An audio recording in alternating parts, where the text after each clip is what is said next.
భర్తీ చేస్తానని. అంటే ఆ జీతాల పెరుగుదల కేంద్రం నెత్తిన పడుతుంది కదా అని. ఆయన నిజంగా విజనరీ అయితే భవిష్యత్ అవసరాలను దృష్టిలో పెట్టుకుని ఆలోచించేవాడు. కానీ ఆ 5 ఏళ్ల రాజకీయానికి లెక్క ఆలోచించాడు ఆయన. 5 ఏళ్ల లెక్కలు 5 ఏళ్ల దాకా ఇస్తానంది కేంద్రం.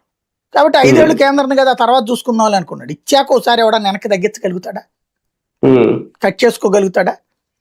43 ఇంపాక్ట్ ఏమైపోయింది, రాష్ట్ర ఆర్థిక వ్యవస్థ మీద పెనుభారం అయిపోయింది.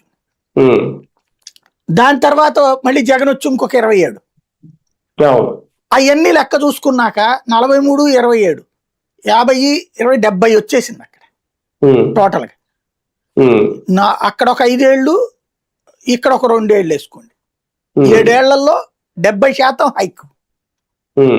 ఈ ఇంపాక్ట్ రాష్ట్ర ఖజానా మీద పడింది. ఆదాయం 70% పెరుగుద్ది 7 ఏళ్లలో లేదు.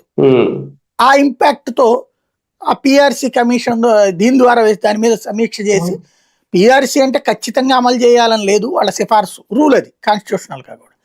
పిఆర్సీ అనేది సిఫార్సు చేస్తుంది పిఆర్సీ కమిటీ. ఆ సిఫార్సు అమలు చేయడం అనేది తన దగ్గర ఉన్న ఆర్థిక వ్యవస్థను బట్టి లెక్క. అంటే ఈజీగా అర్థమయ్యే భాషలో చెప్పాలంటే, మీరు నాకు చెప్పి వీళ్ళకి 10,000 జీతం పెంచండి అన్నారు అనుకోండి, నేను నా కెపాసిటీ చూసుకుని 5,000 పెంచుతానని చెప్తా. అంతేగాని 10,000 నువ్వు చెప్పావు కాబట్టి చేసేసానంటే రేపు భారం అయిపోతుంది ఇక్కడ. అట్లాగా 27% భారం అని చెప్పేసి పిఆర్సీ కమిషన్ 10% పెంచమంది. తర్వాత 15